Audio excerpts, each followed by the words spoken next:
Well, thank you very much. Republican Congresswoman Michele Bachmann from Minnesota is the founder of the Congressional Tea Party Caucus. Good morning to you. Good morning, Meredith. Congresswoman Bachmann, I know that the first big order of business for the House will be the repeal of the health care law. That is something that you have been a major advocate for. But given the fact that the Democratic-led Senate will never go for that and the president has veto power, why make that the first big thing on your plate? Well, because that's the issue that people really reacted against. They were very upset that very few members even bothered to read the health care bill. Most of us didn't even have a chance to read it because it was put in front of us at such a late date. And then we found out that the bill is costing far more than what we were told it was going to. And it's now working to increase people's health care premiums, their private premiums, at astounding rates all across the country. In other words, it's not delivering by cost cutting the way that we were told that it would. But if you have no chance to really repeal it, why go through this exercise? Oh, because it's not symbolic, it's real. We really do want to repeal it. And just like we intend next week to have a full-scale repeal of Obamacare in the House, yesterday we saw essentially the American people made a decision to repeal Nancy Pelosi as Speaker of the House. And that's why looking forward in 2012, unless President Obama is listening to the voice of the people and Harry Reid listening to the fact that people want the government takeover of health care repealed, I think we will also see a rollback and a repeal of President Obama in 2012 as well. Another issue is raising the debt ceiling, the amount of money that the government is allowed to borrow. You are opposed to raising the debt ceiling. A lot of people think that if we don't raise it, it would be catastrophic. President's chief economist, Austin Goolsbee, has said a failure to raise the ceiling would mean, quote, a worse financial economic crisis than anything we saw in 2008. And even a supporter of yours, conservative pundit William Kristol, has taken you on saying that this is irresponsible. Given their positions, would you change your mind? Are you willing to see the shutdown of the government? No, I don't think it's good to see the shutdown of government. I don't think that's good for anyone. But at the same time, Meredith, in the last 10 years, we've raised the debt ceiling 10 times. And it's becoming very serious. I brought one chart with me. I don't know if you can see it, but this is the debt over the years during the Bush administration. This is during the last 2 years of President Obama. This is how markedly different the spending levels have become, and it's really why you saw But some Nancy of that happened Pelosi during an economic crisis, obviously, if you're talking about stimulus money. So there's a difference in what was happening in both periods. So what I'm asking you, though... During the Bush years, though, you had the 9/11 disaster and you had the two wars. So the point is we've been overspending, and that has to stop. And that's what people asked us to do in this last election.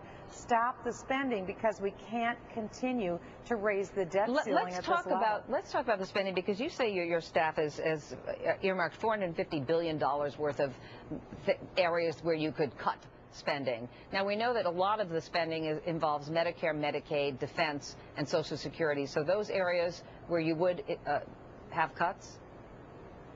Well, we've identified a broad number of cuts. We've gone through the entire budget, and every part of the budget we're looking at reducing spending in each area. Remember, so Social Security, Medicare, Medicaid, and defense are all areas where you would make cuts?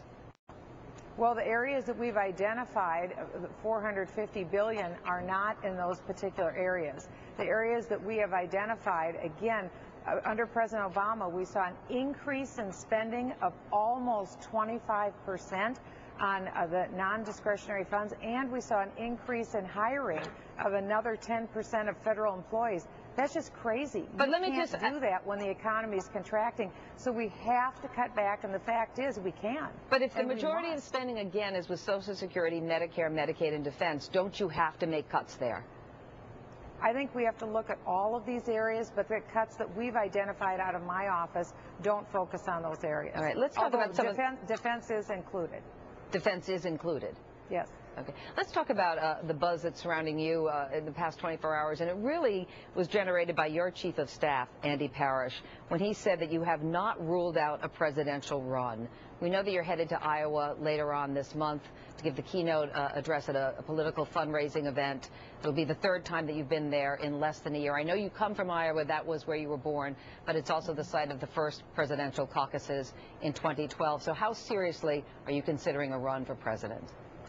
Well, I'm very serious about going to Iowa and going to various states and having this discussion about how we can become better again as a country, because right now we have 9.8% unemployment, and quite frankly, we can't continue to tolerate gas going up to $5 a gallon. But how serious are you about a run for the presidency in 2012?